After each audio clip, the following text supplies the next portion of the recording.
They said it was just a malfunction, a technical glitch, but I saw it happen. I watched an ambulance stopped at the gate while my wife died 10 feet away, and the woman responsible stood there with a clipboard quoting procedure. My name's Evan Lear. I design security systems for gated communities all over Florida. You've probably driven past one of my gates without even noticing. They opened smooth, quiet, safe. That was the idea. Safety. Control. I believed in it once. My wife Lydia and I moved into Wellington Ridge because it promised peace-trimmed lawns, lake views, and a rule book thicker than a Bible. Lydia thought the clean air near the water might help her breathing. She had a chronic respiratory condition, nothing new to us but manageable until that night. It started like every other evening. I was on the porch coding when I heard her coughing from inside. It was worse than usual. Within minutes, she couldn't get a full breath. I called 911. The dispatcher said help was 3 minutes away. I remember the relief, just 3 minutes. Then I heard it, the siren echoing through the neighborhood, bouncing off the walls of that perfect suburban maze. And then, nothing. The sound stopped. I ran to the front door, looked through the blinds. The ambulance lights flashed red outside the gate, stuck behind the metal bars I'd built. I grabbed my phone, hit the call button on the intercom. The guard's voice came through shaky. "You'll need to call the board president, sir. The HOA hasn't approved entry." I thought I misheard him. "It's a medical emergency," I shouted. "My wife's dying." And then she appeared, Marjorie Holtz, HOA secretary, standing next to the guard with that smug little clipboard pressed to her chest. "Mr. Lear," she said, cool as ever, "emergency access requires prior authorization." Prior authorization? For an ambulance? I could barely see straight. "She's dying." "Marjorie," I yelled, "open the damn gate." Her lips didn't even twitch. "I'm sorry for your situation," she said, "but if we override the system without approval, the HOA is liable if the vehicle causes damage." That word, liability, it burned into my brain. I could hear the paramedic behind me pacing, swearing under his breath. And all I could think was, I built that gate. I designed the emergency override she was refusing to use. "You're standing in front of a system I created," I said to her, my voice low. "You don't even understand what you're holding hostage." She blinked for the first time, just once, but she didn't move. The light above the keypad stayed red. The siren cut off. The world went silent except for the sound of rain and Lydia gasping inside our home. It took 12 minutes for that gate to open. 12 minutes of waiting, begging, pounding on steel. By the time the paramedics reached her, she was gone. The next morning, the HOA sent out a community email. "We regret the tragic incident due to a technical malfunction." A malfunction. They blamed the system I built. I didn't speak for hours. Just sat in Lydia's chair staring out at the same gate that killed her. When the HOA announced an emergency meeting, I went. I didn't care what they called it. I wanted answers. The clubhouse smelled like cheap coffee and bleach. Everyone wore that polite plastic sympathy. At the front table sat Marjorie, hair perfect, folders color-coded, and beside her Troy Benson, the HOA president, whispering like nothing had happened. When I walked in, the room went quiet. "Mr. Lear," she said sweetly, "we're so sorry for your loss. We're reviewing last night's incident as a top priority." "Incident," I repeated. "That was my wife's death. You could hear someone cough in the back." She kept her smile. "Our preliminary findings show a software malfunction." "No," I cut her off. "You don't need a contractor to check it. I wrote that code. It doesn't malfunction unless someone disables it." I turned my laptop toward her, pulled up the logs. "Here," I said. "Emergency override disabled manually. Admin ID HLTZ." Her initials glowed on the screen. The room froze. Troy jumped in, voice tight. "This meeting is adjourned pending legal review." They all stood up. All except me. "You killed her with procedure," I said quietly. Marjorie gathered her papers, didn't look at me once. "You don't understand the liability we face," she muttered. I laughed loud enough for the whole room to hear. "Liability," I said. "You mean the liability of saving a life?" She walked out. Everyone followed. That night I opened the system again. I traced every command, every access point. The override hadn't failed. It was disabled 6 days before Lydia died. The reason listed, Safety Lock Initiative. Pending board approval. Signed M. Holtz. That's when I knew it wasn't a mistake. It was a decision. A week later they held a memorial by the lake. Candles, speeches, and neighbors pretending they cared. I stayed in the shadows until I noticed a young man by the refreshment table, Noah, the security volunteer from that night. He looked like he hadn't slept in days. When he saw me, he froze. "Mr. Lear," he stammered, I'm not supposed to talk about it." "Not supposed to," I said. "You watched her die. You think silence fixes that?" He looked down. "She told me to hold position," he whispered. "Said it was procedure. Said if we let the ambulance in without clearance, we'd get sued again." "She," I said. "Marjorie." He nodded. "She said they'd circle to the back gate." I believed her. His voice cracked. By the time I realized, it was too late. I didn't speak. I didn't need to. Guilt was written all over his face. Finally, he looked up and said, "I have something." My body cam was running. I couldn't delete it. That sentence, it was like a spark in a dark room. He handed me a flash drive. "If she finds out I'm finished," he said. I closed my hand around it. "No, Noah," I told him. "If we show the truth, you're finally free." That night I plugged the drive in. The footage was grainy, shaky, but clear enough. The ambulance lights flared across the gate. And there she was, Marjorie's voice crisp as glass.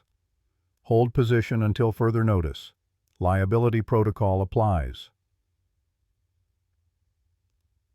I watched it 5 times, then 10. Then I called Diane, my neighbor, the nurse who'd offered help.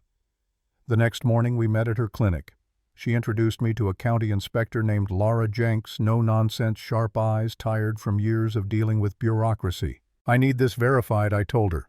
"Timestamps, dispatch records, everything." She nodded. "Give me a few hours." Those hours felt endless. I sat in the waiting room scrolling through my phone. The HOA had already sent another community email. "We apologize for any miscommunication regarding emergency access." Miscommunication. My wife's death reduced to a PR statement. When Laura came back, she had a folder in her hands. "We cross-checked the dispatch logs," she said. "The call was delayed 13 minutes, 28 seconds due to gate obstruction. That's not miscommunication, Mr. Lear. That's a violation of state emergency law." For the first time in weeks, I felt something close to hope. "Officially, I'll file an inquiry," she said. "Unofficially, you should be careful. They'll come for you once they realize you have proof." She was right. The next morning, a black SUV was parked outside my house. Then came the anonymous texts. "Stop before it gets worse." That's when I started my plan. Procedure kills.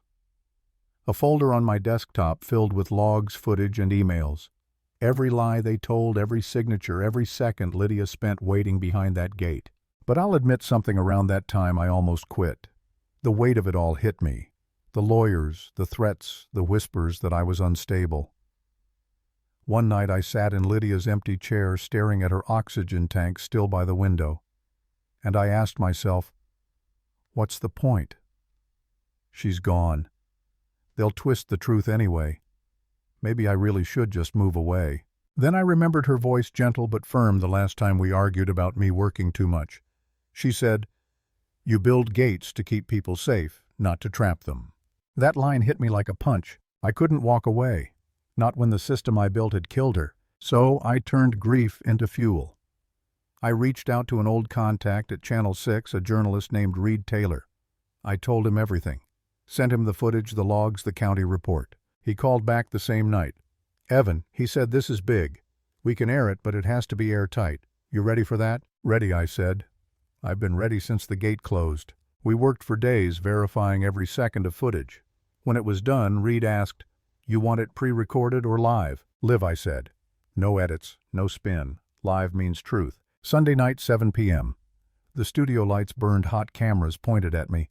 My heart hammered, but my voice came steady. "My name is Evan Lear," I began. "Last month my wife died waiting for an ambulance that was stopped by a rule book. They called it a malfunction. It wasn't. It was a choice." Then the footage rolled. Marjorie's voice echoed across the studio. "Hold position until further notice."